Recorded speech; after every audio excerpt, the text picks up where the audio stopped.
Welcome back to all of our friends listening to Beyond the Wrench today. I'm really, really excited about this episode and everything that we're going to dive into today. Today, we're diving into one of the biggest events in our industry, if not the biggest event in our industry, the SEMA Show. Joining me is Tom Gattuso from SEMA, who's here to give us a look at what's coming up for the 2025 show in Las Vegas. We're going to talk about what makes this year's event unique, how shops and technicians can get the most of it, and some of the exciting things attendees can expect. So, Tom, how you doing today? I'm doing good, Jay. It's another sunny day in California, so you can only complain so much. So, where is your office specifically at? So we're just east of Los Angeles, probably 30 miles or so, in a city called Diamond Bar that I like to say is the center of everything but the middle of nowhere. So we did that strategically back in the 80s. We moved here and actually built this building, and then there's a garage right across the parking lot here that's our product development center.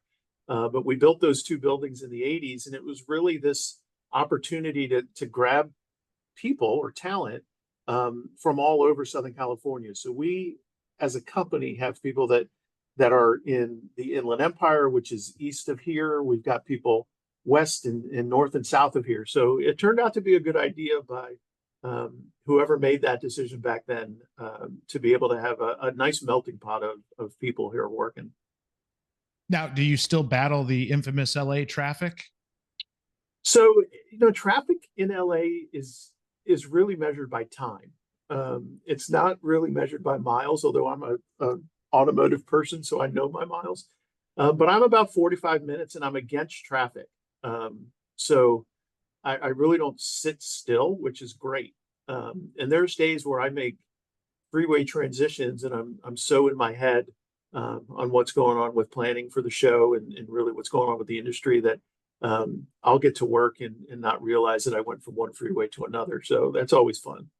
I think as you get older, the more and more that happens. I've noticed that with myself going on a road trip and just kind of almost forgetting the drive and subconsciously, I Yeah. think you still know what you're doing, but it is one of those things where maybe you listen to a podcast or you listen to music, or in some cases for me, I don't even listen to anything. It's just kind of thinking through a lot of things, and it gives you kind of some quiet time to actually be able to really dissect maybe some of the stuff that you're working on.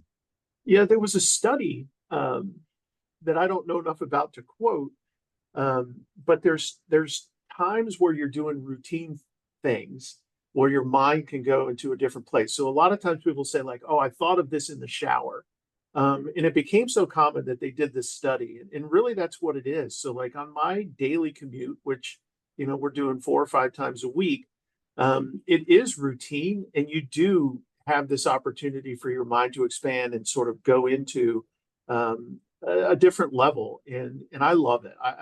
People always ask how long the commute is, and I don't mind it at all. Matter of fact, we're 4 days a week in the office and one day remote, and I like to come in 5 days a week. I get it. As a company we went fully remote at the beginning of this year, which was kind of the opposite of what a lot of people were doing. And I do miss that part. Just like getting to work, having your cup of coffee on your way to work, and then Yeah, getting there and kind of having a little bit of time to let your mind go, and then just maybe on the way home, a little bit of a time to get some space before you come home to family life and all of the personal yeah, stuff that you're going to run yeah, into. definitely, definitely. Well, oh, sorry. Go ahead, Tom. No, I was gonna say, let's jump in. Yeah. So I've been looking forward to this conversation. We had Mike Spagnola on probably, I don't know, 3 or 4 months ago, and we had just a fantastic conversation. In that conversation, we really focused on SEMA, the organization. We touched on the show some, but what I'm really excited about is talking about the show today. And before we do that, we've got to dive into your background because you're kind of the one that makes all of this stuff run. And being such a big show, I'm guessing this isn't something where you just walked into and knew how to run a show. So tell me a little bit about what led you up to or prepared you to take on a role like this. So I decided early in my life, that I wanted to work in the automotive industry. It sounded cool. And at the time in the 80s and late 80s, company cars were a thing. And I felt like if I could drive a company car and have it like a different one every year, like how cool would that be? So I started interviewing with some car companies, and I was living on the East Coast right outside Washington, D.C. And I was in an interview with a car manufacturer, and they announced they were having a hiring freeze. So literally the person I was interviewing with had someone come in the office and say, you know, you can't do the hire right now. So I made a decision to move to one of two places. My choice was somewhere in Michigan or somewhere in Southern California. And at the time, there were a lot of car companies that were moving their headquarters or already had a headquarters in Southern California. And I decided that would be a cool move. So I saved up for a couple of years until I felt I had a little bit of a nest egg. I bought a 66 Impala convertible, and if it didn't fit in the trunk, it didn't go with me. And I just moved to Southern California and I started over. And part of that was looking for work and doing some work, but I answered an ad in the LA Times to sell exhibit space for a company that produced auto shows, new car shows. And I'd say the rest is history. I did that for 10 years, and I found out that I had this unique ability to stay calm as stress was around. So we would build these really cool environments and have these auto shows. And I was sort of customer service and sales at the time. And somebody had come in to talk about something, and I handled it one way, and then I went right to a sales conversation, and then I went right to a customer service conversation. And somebody observed all that, and they said, you know, that's not normal. You know, a lot of people would have needed a break in there or something. And I said at the time, I find calmness in the center of the turmoil. And really, if you're in the middle of the planning and all the planning comes together, there is a calmness where you can see it, you know, before it happens. But I did new car shows for 10 years. And then I wanted to see what it was like at a bigger company. And I joined a company that does publishing and events. Advanced Star Communications was the company. And I did their off-road events. I was their off-road group show director. And I did that for about 5 years. And I had some good brands with that. It was Off-Road Expo, and we did a trade event with that one called Off-Road Impact. So between my consumer show background and the trade show background, I was sort of right place, right time at SEMA in 2011. I've been here 14 years now, where they needed what I brought to the table, because I started with an entrepreneurial background where I started the San Jose Auto Show, or the company I was with started the San Jose Auto Show. We started the New Mexico Auto Show. There was an entrepreneurial element to it. We were building exhibits and displays pretty much anywhere you could. There's 2 or 3 doors at convention centers that now can fit cars that I could probably put my name on, that didn't exist, because, you know, it was just this mentality of, let's make the user experience really cool. We have this ballroom that would be perfect if we could put cars in there. So, you know, what would it take to make that door wide enough? And I brought that type of thinking to SEMA at a time where they had a show management company produce their event for 30 years, and they did a fantastic job. But they were transitioning into wanting to take things a little bit more in-house. And again, my background was suited, where for a couple of years I worked with that show management company. And then in 2014, we brought everything in-house. I built a team, and 10 years later, we're producing, you know, an epic automotive event, and probably one of the best in our industry. It's by far one of my favorites, and it is such a pleasure. It's one thing that I look forward to each year in going to the show, just because it is so well run. I did want to pick one thing out of there that you talked about, which was the ability to stay calm. Is that something you feel like you were born with, or is that something you kind of you grew as a skill? What led you to be able to have that calmness? So have sometimes said that I'm a professional procrastinator, and that certainly adds to it. But for me, it's the whole thing about production is having a vision of what it's going to look like, and really pushing so that vision comes to life um, in reality. And as you're seeing the vision come together, you know that it's all going to come into place when it needs to. And I equate it to um, like a car builder. I've had a lot of conversations with people where they're like, oh, I was at the SEMA show on Monday and there was stuff everywhere, and I was convinced there's no way you're going to open on Tuesday morning. And I say, yeah, but it's like when you take an engine apart, there's no way I can foresee that going back together and working. But you're seeing all the parts, and you know exactly how it's going to go, and you have everything you need. And on Monday afternoon, when I walk around the SEMA show and I see that the carpet is rolled up, ready to be unrolled in a couple hours, and that there's crates in people's booths that are being moved out, it's all this plan coming together. So as chaotic as it can look, 12 to 18 hours before the show opens, I find calmness there. So I'd say that it's probably part of my makeup. But at the same time, I've really pushed the limits of that, and been marveled sometimes where you'll be presented with an opportunity. And one of the things I learned early in my career is to say, take a deep breath and say, okay, how do we fix it? And then start to address it. So lucky in that way to have found an industry that suits that characteristic. Was that the same way during, if you look back at maybe your first show that you did, where that feeling, I get the sense that maybe over time you've just done it so many times that you've seen this huge event just come together. When you were first getting started off, was it a little more nerve-wracking? So it wasn't because I didn't know what I didn't know when I first started. But the more you learn and just not forget, I think, there's plenty of lessons that you get. And really all those things just need to go into your repertoire. But I'll say this, one unique characteristic of me is this evasive sense of accomplishment. So in the early days, I would produce an auto show, and I get home and people were like, "Oh, did you see the new Corvette?" And I knew it was there because we were part of publicizing it.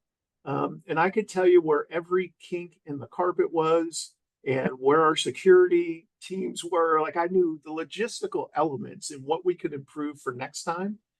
But I never got in the Corvette. I never went to the Corvette to admire it like our attendees did. And really, that's always been my takeaway is I walk around looking at it from an operational perspective. And I get the sense of accomplishment of building something great and taking it down and being done. But I don't really ever look back and say, wow, what we did there, and there was really cool because I'm just trying to constantly learn and improve on the next one. And SEMA definitely gives us that opportunity where we're constantly evolving the show. And I think if you ever sit back and go, that one was perfect, you're not going to continue pushing to limits attain anymore. perfection. Yeah. So again, character flaw, some people that I work with would say, but it's what drives me is constantly trying to improve and do things better. Well, and just from maybe a leadership standpoint, I think you say a flaw. I think the exact opposite of that, right? Because being able to look to a leader who feels like they're in control and feels like, we're not going to lose the organization of this, or things are going to be okay. Maybe that sense of comfort and confidence that things are going to come together. I not only don't think that's a flaw, I think that is a hugely positive thing for everybody on your team, because they can look at you and say, here's this person that, has so much on his shoulders, but still remaining calm. That is a really, really difficult thing to do. Yeah. And it hit me. I was on vacation one time with my wife, and we did a snorkel trip on one of those big monohull sailboats. And we were in Hawaii, and the crew came around and they said, hey, the top of the boat right now is going to become the bottom, and we're going to hit this wind channel. And we hit this wind channel, and they had us move, and I was hanging on for dear life, and so was she. And neither one, I'm like, is this bad? Like, what's going on? And she's like, look back at the captain. If he's not panicked, we're not panicked. And I looked back at that guy, and he was just sitting there, not a care in the world. And I was like, okay, this is going to be fine. Like, this person has done this so many times. This is routine. And it's my first time, being on a boat that size, going that speed. And that really is what it is, where I've now been doing this for 30 years. I never thought I'd say that, but I've been doing events for 30 years, and I've seen a lot of iterations, and there is that quiet confidence that it's going to get done. The vision you have in your head is going to happen. And if it doesn't, you're able to work around it so no one really notices.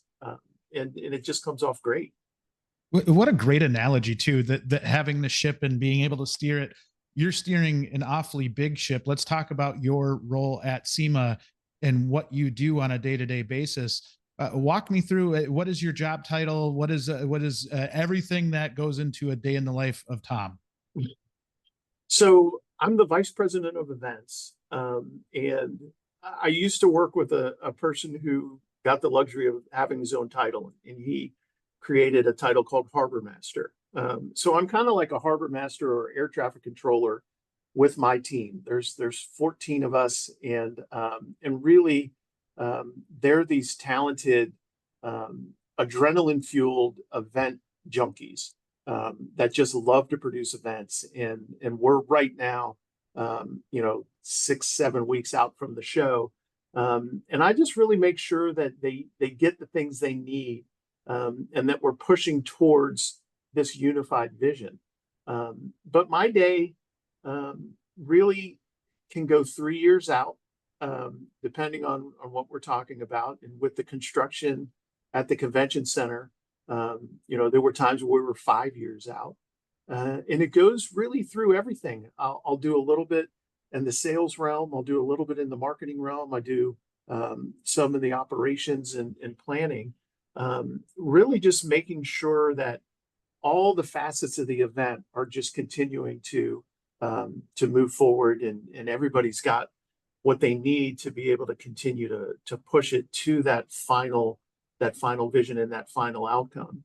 And then I also get the ability to work with some outside companies in terms of or outside groups in terms of our board of directors and some of our partners, and share the vision and get input. And we're lucky at SEMA where our board of directors is usually comprised of some type A personalities, and sometimes they're racers, and sometimes they're running a performance oriented aftermarket company. And they're used to pushing some limits and wanting to be right on that edge of what's cool and what's dangerous. And when we come to them with ideas over the years about things we're going to do, like a cruise at the end, or our SEMA Fest idea, and everywhere in between, they really do like to be able to continue to push the envelope. And I think when you look at the history of our event, which is 58 years old, that we have this tendency to continue to evolve it and continue to make it great. And it's different now than it was 5 years ago, and 10 years ago, and 20 after that. So we're proud to be 58 years old and the longest running citywide in Las Vegas, where we've been 48 years in Las Vegas. And I can't wait to see not only what this year's looks like, but what we look like 50 years from now. This week's episode of Beyond the Wrench is brought to us by Jasper Engines and Transmissions. Okay, your customer's engine or transmission has failed, but now is not the time for them to trade their vehicle. Not without a working engine or transmission. Besides, would they have kept their vehicle another 3 to 5 years if their engine or transmission had not let them down? If you answered yes, then Jasper Engines and Transmissions is your choice to give your customer's vehicle new life and many thousands of miles of enjoyable driving performance. When considering the high cost of a new or newer used vehicle, there's a pretty good case to be made for replacing a drivetrain component that has failed or is delivering poor performance. Rather than trading their car, truck, van, or SUV, install a quality remanufactured Jasper product for less than your customer would have to invest in a new vehicle or a newer used vehicle. Check out their website at jasperengines.com to learn more about the money-saving value of Jasper.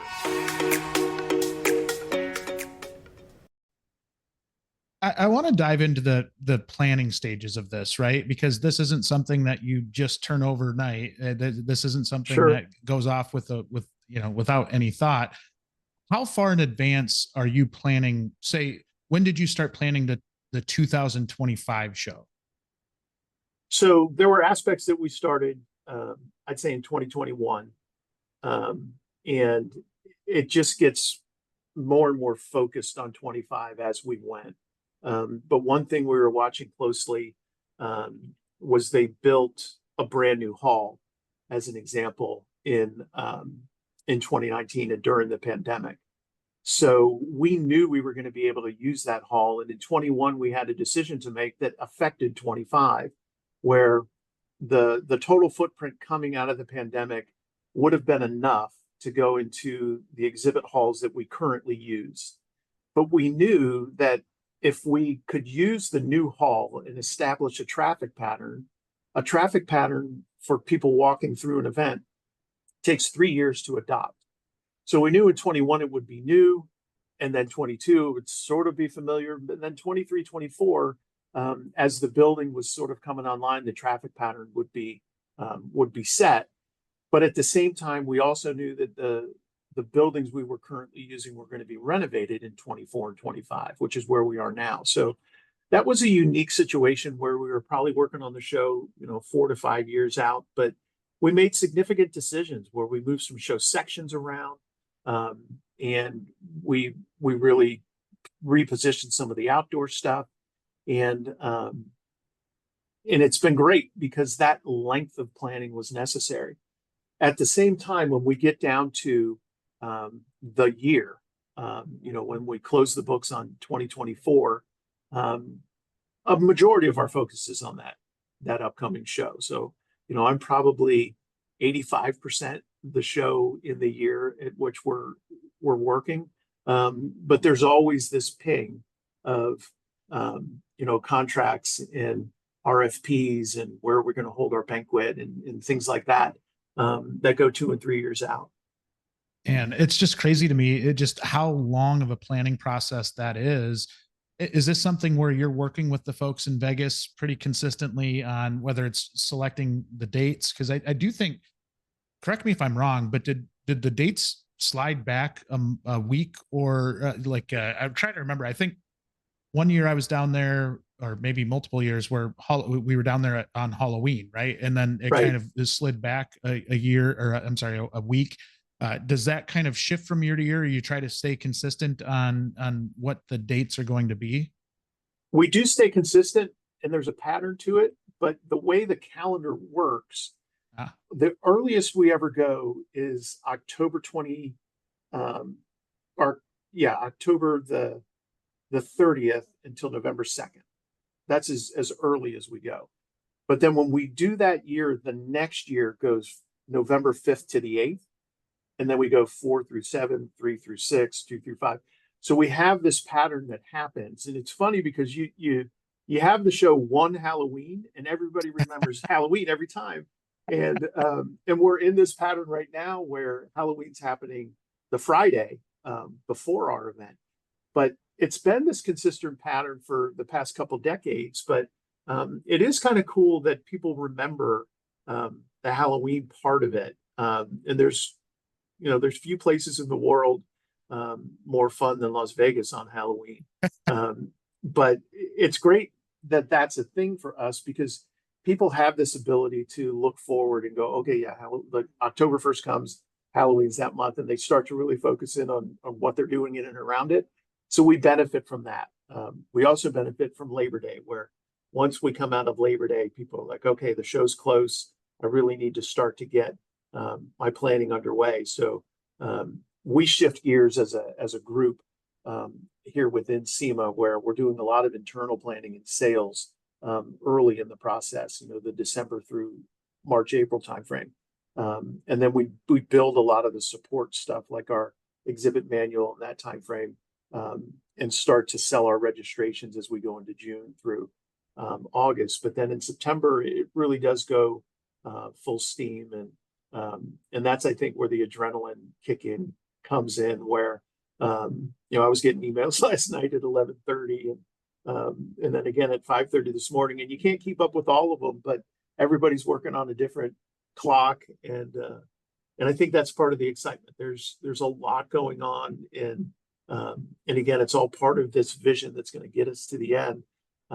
And really, in my world, once the doors open on Tuesday morning at 9 o'clock, the stress level goes down considerably. I bet. And people would think just the opposite, because that's where 160,000 people have come to this environment that you've built. But it's the opposite. Like, if you build the environment correctly, those people are supposed to be there, and it just works smoothly. How helpful is it to have it at the same venue every year? The reason I asked that question is we're coming off of, on the automotive side, we had NADA this year in New Orleans, and they had 100-year snowstorm in New Orleans. It was 10 inches of snow, and it made it challenging. I felt so bad for some of the organizers there, because similar to you, they put so much work into it, and there's so much that goes into it.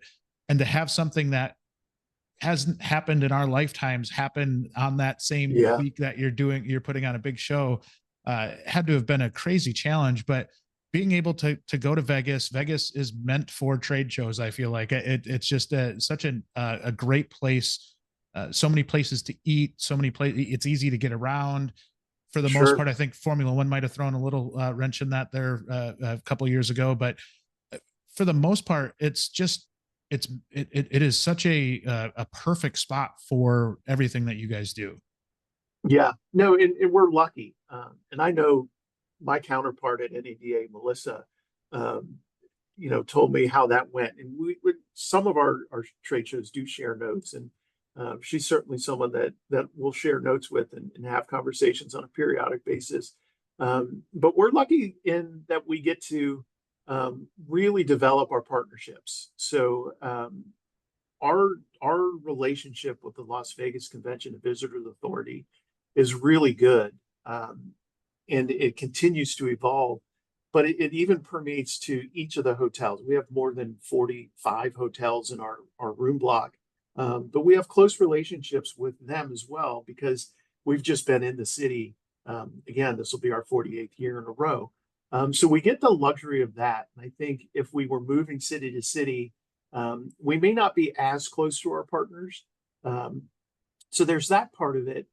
But at the same time, we, on our own accord, make our show unique every single year. So we decide everything based on a seniority level pick, and just start with a completely blank slate. Like, a lot of shows will say you can renew your space from the previous year. We wipe everything clean and start completely over. So it's not that we're in a new building, but it definitely, hall by hall, is different every single year. And I think that's part of the intrigue of wanting to go to the SEMA show. And my goal, and something that my team works really hard to do, is we want you to be in a familiar place, but we want you to know or notice that it's evolving. So as an example, this year we have a new product showcase, which I think is probably one of the best places to start when you come to the SEMA show. And more than half of our attendees have said that they'll go there and find a company they didn't even know they wanted to talk to, based on the products they see in the new product showcase. Last year that was in North Hall. This year we've moved it to South Hall and made it adjacent to registration, so that if you come to the show early, you can register and you can go into the new product showcase before we open at 9. But it's little things like that. Familiar, yes, we're going to have the new product showcase. Evolving, it's in a new place and it actually works a little bit better. Same with a lot of our features, our Battle of the Builders feature, and some of the bigger brands that we've got in the halls. are just in different places. And it really isn't to make them hard to find, but it's because we wanted to either improve the traffic flow or improve our exhibit presentation with our exhibitors, and really just create this ideal user experience. And it really, I will give you a huge compliment, you and the team a huge compliment, because it does feel, just in my time going maybe the last 10 years or so of, and this could just be general familiarity with me being out there a bunch, but over the years has gotten so much easier for me. And I believe I talked to Mike a little bit about this too, where I remember the first year I went and how overwhelmed I was, right? Because it was just everything you could dream of was there. And as a car guy, you're going around and you're looking at all of this. There's eye candy everywhere. And the visual stimulation of going in there and the sounds and just everything, it's just such a rush the first time you go. And I've given a lot of people this advice for that have talked to me that, hey, I'm going to SEMA for the first time this year. Okay, make sure you look at the map, you understand where you're at, where you're going, what you want to do. Try to lay a plan out for yourself. And I think some of the things you've done have made that much easier to navigate. I give you guys a huge compliment on that. No, for sure. And it's really something that hopefully people don't notice, but it just makes their life a little bit easier, where we had that opportunity as they built that new hall to move some of the sections. So it sort of made sense and complemented each other better. So, as an example, our lower south hall is wheels and tires, and those basically are all round. So we put all the round things in one hall. But no, generally if you're in that vertical of our industry, that will be a great place for you to start. And then you can explore from there rather than have our 1,000,002 square feet of exhibit space just be a tool to a wheel to a performance product, and have you go through that whole campus. We have it separated where wheels and tires is in one hall and collision and tool, because a lot of the tools in our industry are used by the shops in the collision industry. So those two are next to each other. Performance, hot rodding, and restoration are all in the same hall. And we've got truck and restyling all in the same hall. And again, because restyling was bumpers and step sides and sunroofs back in the day. So it all sort of made it click. And we looked at the show in terms of these pods. So and again, you shouldn't notice this, but when you think about a pod, it's got some education, it's got a registration element, it's got some food, it's got the exhibit hall, some meeting space. And if you really did it from just a vertical, like if the only thing you did was buy tools, you'd be able to go to that upper south hall and get everything you needed done. And there's some education that's tool adjacent and collision adjacent right there, that you'd be able to attend. So we know, just as a trivia, there's more than 21 miles of aisle carpet. I'm going to let that sink in for a second. So when we get to a marathon, we may actually figure something out with that. But when you think about 21 miles of aisle space, behind the scenes, somebody has to help cut that down and say, okay, how can we make your time efficient? Because you can't really cover all that ground. And that's why our show is sectionalized. But people just don't think about it. But when you look at just the South Hall in general, because just from a racing term, it's more than 1,800 feet long, which is more than a quarter of a mile. So if you look at just that one hall being a quarter of a mile from one side to the other, and our campus being a mile from one side to the other, then it starts to really, really hit home. But the sailing analogy we talked about before is, and again, innate in my head, I don't see the show as large. I see the show as 5 different pieces. And as long as you know how to sail a boat, and I came from smaller shows and entrepreneurial setups, and I understood how to sail, the size of the boat didn't change the how to sail part. You just have a little bit more sails and a lot more, you know, boat in the water per se. But when you look at the show in pieces and treat it like that, it does get pretty small. And like I said, if I looked at it as, you know, 2 million square feet of exhibits inside and outside and 2,400 exhibitors, 150,000 people, I don't know that I can manage it. But I look at it in 5 or 6 pieces, outside, upper, south, lower, you know, each of the halls. And then I kind of dig in from there. And I think that's helped me create this unknown effect for people where most of what they do is going to be in one place. And then if they decide to go explore, you know, it's all manageable from there. I'll ask you the same question that I got asked then. What advice would you have for that first time attendee, that person that's coming to SEMA for the first time in 2025? So number one would be have a plan before you get there. And 3/4 of our exhibitors do, or our attendees do. And we have things that help for the planning process. So that's our mobile app and our floor plan, and we've got a scheduler that kind of connects into both. You can also do that as you register. You can decide which education sessions you want to go to, but really decide what you want to do in terms of probably 75% of your time. And then there's another part of it where you go to something like the new product showcase and you find other companies you want to talk to. I would say like allow 25% of your time to explore and just have these serendipitous moments where you're running into a company you didn't know about, or you're talking to somebody in line at the Starbucks and they suddenly become a supplier or a customer for you. But planning is probably number one. And then the second one really is to lock into our communication channel. And I know in this modern world between social media and e-news or email and all the things that people can communicate you with, it can get overwhelming. But if you're coming to the SEMA show, lock into the things we're saying, because we spend an inordinate amount of time making sure that we've refined our message to the things that you need to know. And between our website and the emails that we're sending in our e-news product, these are all the important things that you need to know. So lock into us, you know, probably after Labor Day, which is the pattern that a lot of people follow. Not that we don't want you to follow us all year long, because we spend a lot of time making sure the industry is aware of everything that we do.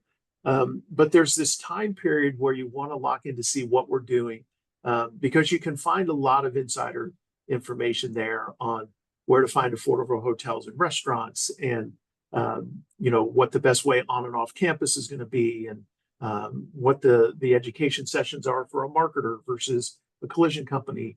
And we're really trying to curate all that information in a nice, digestible way, so that as you come to the show and you've done your planning, you're able to really attack the campus in a way that's going to benefit exactly what you're doing in the industry.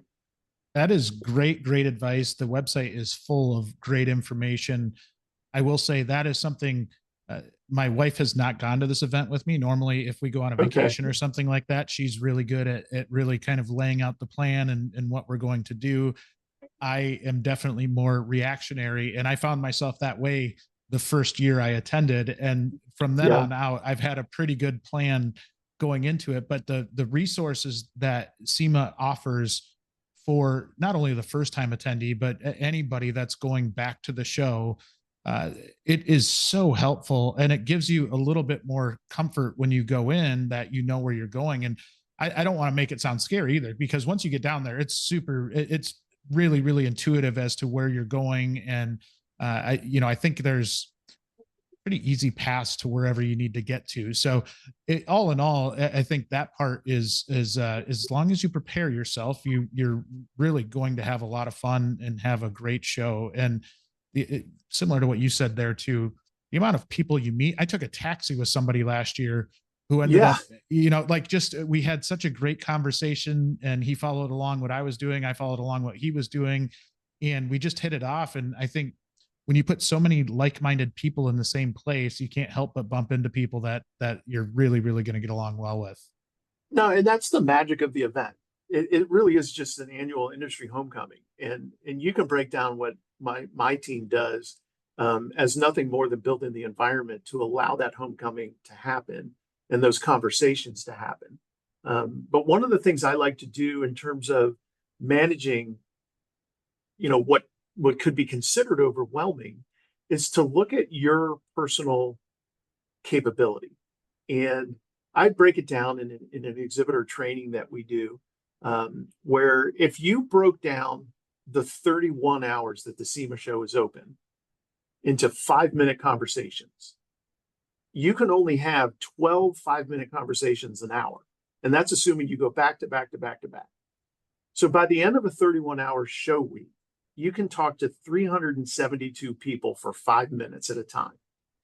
So when you think about going to the SEMA show as an exhibitor, yes, we have 70,000 buyers and 150,000 or 160,000 industry professionals, but you can only talk to 300 because you're going to eat, you're going to go to the bathroom, you're going to need to take a break, whatever it is you're going to need to do. So if you look at it that way, it really comes down to how high of a quality can you have with those 300 or so conversations. And that's where the planning comes in, where, okay, I know my time is limited and I know I'm going to want to do this, because as an attendee, if you're only there for a couple days, which is our average attendees there on our show floor, the median is about 20 hours. So call that, 2 8-hour days. You're down to 150 to 250 really meaningful conversations that you can have. So the only way to expand that is before show or after show, or shorten. So again, I like to have people, certainly if you're a buyer that's coming to the show to look for new products, and new products are everywhere.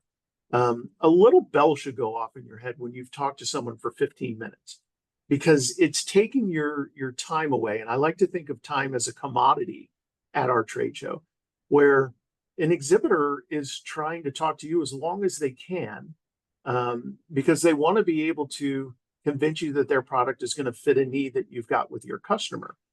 But at the same time, the longer you talk with them, the less time you've got to talk and explore other products. So one goal that I like to set on both sides of the conversation is get enough information in a connection so that you can follow up and be able to say, okay, I like the product, I'm really interested in it, I want to be able to get that information, and then the week or so, or the months after the show, we'll follow up and we'll get something inked together in terms of a deal.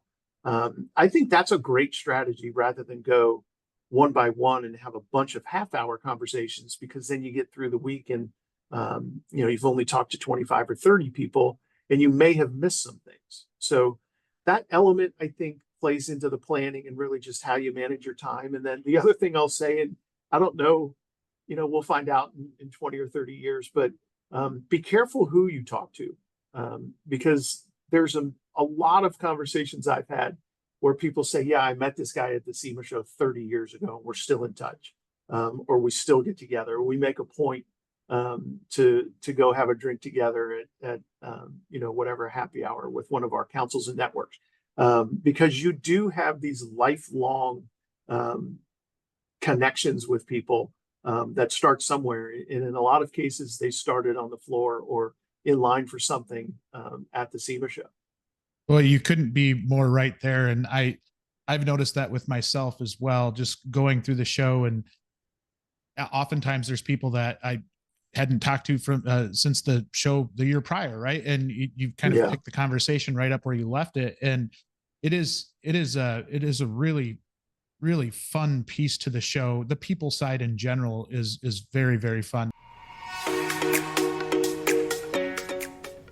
Want to build a pipeline of young technician talent in your shop? Check out School Assist.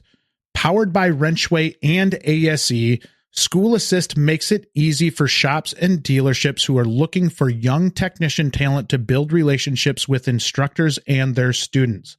Schools post specific requests for things like equipment, tools, advisory committee members, shop visits, and more. Shops can view these requests and directly connect with program instructors all in one place. Over 2,800 schools and 2,000 shops are already using School Assist to build valuable connections. See if it's right for your shop. Learn more at wrenchway.com/school-assist. Link is in the show notes. Now, I do want to talk about maybe more of the actual stuff at the show, right? So you talked about the exhibitor side, the amount of cars that you have that are, it's an honor for a show car to come to SEMA, right? Like it's one of the biggest honors a builder could have. How do you split up those relationships, right? Because you have maybe, and I'm sure those aren't the only relationships when it comes to the show, but when you have so many exhibitors and so many just awesome car builders, how do you navigate those? Are they in two separate buckets and how you manage those relationships? A little bit. And full transparency, we probably could evolve a little bit better in our relationships with buyers. And I'll explain that a little bit. We, as a group, are trying to get the global pop-up industry that we're putting together here to mirror what's happening around the world. So if we look at it as mirroring the industry, we really want our manufacturers of products to shine, what's hot in the industry. And what a builder represents is they're building these cars and they're putting products on it. And the car is the ultimate canvas for products. What products is a builder choosing, or what vehicles does a manufacturer of product want in their booth to showcase their product the best way? So for years, decades, we've let that relationship between our part manufacturer and our builder thrive. What we're finding right now is that there are more builders than we've got this need for. So we have this relationship with builders, and we're trying to continually evolve it because on some level, the cars become the stars of this event. But there's a constant debate, and in my own head, it really depends on what day of the week we're talking about. But is SEMA a car show or SEMA a parts show? And I've always sort of leaned to it being a part show, and the cars are the canvas that showcase those parts. As we start to look at who our audience is and what their needs and interests are, and over the past 3 or 4 years, we've started to involve our end user into the conversation a lot more and created a ticket for the general public to be able to attend. They can gravitate a lot more towards cars. So that's where we are now as an association, is connecting with our builders on a level which we hadn't for a long time, because we wanted our exhibitors to be able to have that relationship and our exhibitors to be able to make that whole thing work. So we're continuing to evolve our show, but there's something incredible that happens with the SEMA show that doesn't happen with a lot of events. And we're just now starting to see the benefit of that. But we've got manufacturing, so people that make parts, distribution, people that sell parts, and end user, all in the same place at the same time. And when you have essentially a complete marketplace, and we're involving people that come from more than 140 countries, you've got this global interaction that's taking place with all three of these elements. And few shows do that. A lot of them get 2 of the 3, but very, very few get all 3. And it creates this streamlined communication channel on product development and innovation that a lot don't do. So we'll have 1,500 or more car builds at the show, the premier builders in the world. And really, I think it's part of the serendipitous exploration is to walk around and look at some of the builds, because that's where you're finding the new trends and the new ideas and stuff, along with what's happening in the exhibitor booths and in places like our Battle of the Builders contest or our new product showcase. I think you intertwine that as well as anybody, maybe not only in our industry, but any industry, with being able to mix the cool, the cool cars within a booth, right? And a vendor Yeah. booth, and not having it be in a way that is kind of forced. I don't know if that makes sense, but that it's really natural, that you've got this beautiful vehicle in a show booth, and it's different, in my opinion, than any other show that I go to, in that it just, it's cool. You can learn about the product as well as just look at a really cool car, and it's not, Yeah. it doesn't feel pressured to walk into that booth, right? Because you're just walking in and looking at a cool car, and a lot of times somebody will just say, "Hey, you need it, if you're interested in anything, let us know." And it doesn't Yeah. feel overly high pressure. I don't know. It's just it's a very comforting feeling walking in to look at one of those cars. Yeah, and it's interesting these days too, because the way social media works, things have changed. So like cars are almost like a celebrity, and Oh yes. because they're following these builds on social media where they couldn't do that 10 and 15 years ago. So I was walking around with somebody who was a student of the trade show industry and really just an automotive gearhead. So I knew their folks from the trade show side, and they said, "Hey, is there any way that he could just kind of help you?" I'm like, "Yeah, well, I'll bring him around." And he stopped, at a build that Mike Finnegan had done. And it was in someone's booth. And he's like, "Oh my God, I've been following that car for a year and a half. Like, I can't believe I'm looking at it." And that's the again, the wow factor that this new media world that we're in can do. So you've got these incredible builds, but you also have these cars that sort of take on a life of their own. And again, it's this connection of branding that a company's trying to do and branding that a car has. And it's usually connected to a builder or content creator. And again, it's this unique thing that happens.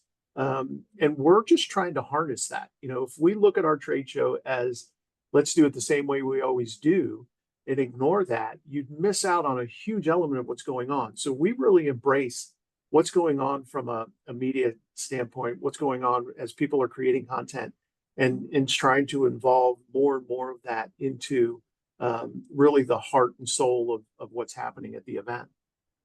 It's funny you talk about the celebrity piece, and where I live at in Wisconsin, we're about 20 minutes away from the Ring Brothers shop, and they I think 2 years ago or 3 years ago had the car Enyo, and it really took on this life of its own. Yeah. And what's funny is you go down to SEMA and they've got a line a mile long for an autograph session.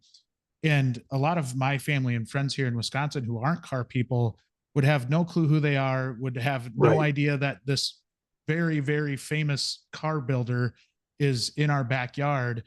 And yet they go out there and they are absolute celebrities and fully deserving of it. They build some incredible stuff, but it is fun to see that. I think for any car person that's listening to this, if you want to see kind of your idols and who you do follow along in social media, and you're right with the cars being the stars a lot of times, where if you Yeah. followed a build, I did that last year where I ran across a car that I had followed for a long time on social media, and when you see it, it is kind of breathtaking, and it's one of those things where it is a little surreal. So it's funny that you say that, because I had that in my own experience as well, where it is really, really cool. Well, and it's just interesting because our industry is one where it is business. And I remember one of the first show that I produced with SEMA in 2011, Jeff Gordon was going to be signing autographs outside in the Exalta booth. And the salesperson called me and said, "Hey, we're going to need security over there. It's Jeff Gordon," and all the things. And as I start to walk out there just to assess the situation, I walk past Chip Foose doing something and Dave Kinder doing something. I Wild. literally never made it to Exalta. I was like, "No, we'll be fine." Like those guys, if you really know in our industry, there's so much of that going on, and they're just walking around like normal. And in this situation, it was the same way where Jeff Gordon definitely appreciated for all he's brought to motorsports and the accomplishments he's made. But for us, it's kind of normal. It's like, yeah, that's cool. If you put him in a situation at a car show, like where I originally started, there would be a huge long line and people would literally bring in like hoods and have them sign the hoods and stuff like that. But our industry isn't like that. We all feel like we're part of this gigantic homecoming, and you get the personal time with folks because we're all part of the same thing. And I think that's a reward for working in this passionate industry is we're all in it together. And at the end of the day, we all started turning a very similar wrench on a very similar nut, and it's really isn't that true? Yeah. Yeah. And I, so many stories over the years. I do remember one of my first kind of celebrity encounters was I was walking behind this guy and I'm like, it's a big guy. And I look up and, oh, that's Jesse James. That's pretty wild. just walking right there. But it is such a cool event that you have, I think, not only continued the legacy on, but you've evolved this thing. It is so cool to see. Again, it's one of my favorite things each year as an industry event to go to. And I just looking at my calendar for SEMA this year, it's packed and it's going to be a lot of fun. I do have, before we conclude, some quick hitting questions for you. Sure. And it's just some off the wall kind of different questions. So if you weren't doing this job, what would you be doing? That's a great question. My whole life wanted to work around the automotive industry, but I'm not technically savvy. So there's a good chance that I'd either be working for, an ad agency type of thing on car stuff, or for a vehicle manufacturer. Yeah, it feels like you were born for this. Very, very fitting. What was your first job? So I was an overachiever because I needed to earn money in order to buy things. So I had a paper route when I was 11, and Nice. I grew that from 25 to 350 by the time I graduated high school. So I was, working there pretty hard. And then something that was unique in my time frame and in my region, but I did a lot of construction labor. So I was the unskilled end of the broom on my summers and winter breaks from college.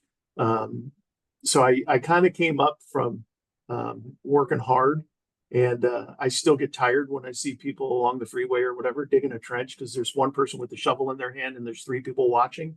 I was always the person with the shovel. But I think that taught me this hard work pays off type of thing. And I've been fortunate. I went to school and I decided I wanted to work in automotive, and I've really been able to make that happen. So I got lucky, but I always say my first job was getting up in the morning and delivering 25 papers, and eventually an hour and a half of papers every day. What's wild is how many successful people that I know started off delivering papers. And where were you at doing this at?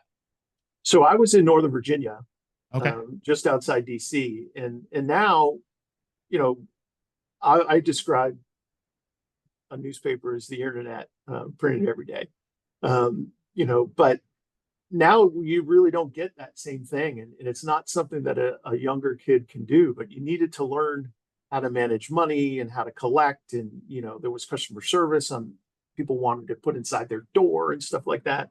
But I was that overzealous overachiever where we had a big snowstorm in DC, and I think there was 2.5 feet of snow that dropped the night before. I delivered my papers that morning, and it took me probably 4 hours. And I got a call from the Washington Post that I was going to receive an award because I was one of like 9 people in the region that delivered papers that day. But I woke up, it was like, yeah, this is what they want them. People want the paper. What else are you going to do?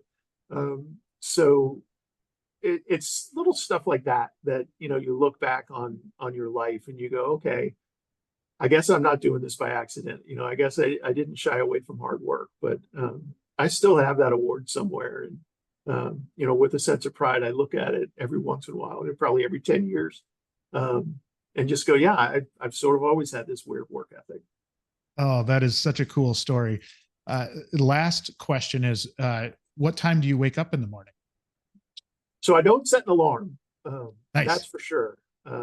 Because things wake me up in terms of, priorities here with what we're doing. But I wake up every day about 6:30, and probably go to sleep every night, sometime around 11. I think I'm probably in a similar routine to you there. My last question, do you have maybe a favorite SEMA story over the years, or something that you look back at and kind of fondly remember? I know that's a vague question, but kind of leave the board open for you here. So it's interesting because it really comes down to like what is most impactful to me as a person when I'm doing that story. And I would say that 2017 probably comes up to me as probably one of my most memorable things, where there was a terrible tragedy at Mandalay, with a Mandalay Bay shooter, and it happened 30 days before the SEMA show. So you can imagine the scrutiny with which we went through our security plan, in really making sure that we have everything in place, and we have a robust security plan that involves, all levels of law enforcement, from federal to city to groups that we hire. But there was so much uncertainty with security then. And will the event be safe? And what does the security plan look like? And in order to streamline communications, my boss at the time decided I would be the only one that would talk about it at the company. So I got phone call after phone call after phone call from people who said, "Hey, I'm exhibiting at this thing, but I don't want to go to Las Vegas to something that has, more than 100,000 people at it." And I would explain one by one the things that we did, and that there's a person behind the plan, and how much planning goes into it. And it was this incredible sense of pride where I got to the show and would circle back with those people. And again, it was like, okay, you're going to be in this hall. Here's an emergency exit. This is where the nearest security office is going to be. This is what we've got in terms of guards. Like, I shared parts of our plan. And that was incredibly fulfilling for me. Was we had people that we were going to be their first big event out. And I was able to give them some sense of calmness to what we were doing, because there was a plan and a person behind it. So I'd say of all the things I did, that was probably most rewarding. But every year there's something at SEMA. And if you haven't been, I'd encourage anybody that's listening now. We've got everything, no matter what aspect of the automotive lifestyle you're in. So we can still book exhibit space. You can still register to attend. And if you're just an enthusiast, we've got a day on Friday where you're able to buy a ticket and come to that. And it ends with an event we call SEMA Fest, that features motorsports and 3 bands, the Neon Trees, the Black Crows, and Queens of the Stone Age, to really put an exclamation point on the end of the week. But no matter where you are in this automotive passionate industry, we've got a ticket and an opportunity for you to be able to come and see it. Oh my goodness. There is so much there. I wish we had more time to talk through everything, because we talk even SEMA Fest and some of the educational aspects that are down there. It's all encompassing. There's so much going on down there. If you are listening to this show and are on the fence about going, I will tell you, it is worth it over and over and over again. Tom, it was an absolute pleasure to spend some time here with you today. Thank you for coming on the show. Absolutely, Jay. Yeah, pleasure was mine. That wraps up another episode of Beyond the Wrench. If you liked this episode, please show your support by rating and following the podcast. You can also watch the video interviews on WrenchWay's YouTube channel. Speaking of WrenchWay, did you know Beyond the Wrench is managed and produced by the WrenchWay team? WrenchWay is an online community dedicated to promoting and improving automotive and diesel careers. We help technicians find the best shops to work at, and we also help auto, diesel, and CTE instructors get more support from local industry. You can learn more by visiting WrenchWay.com.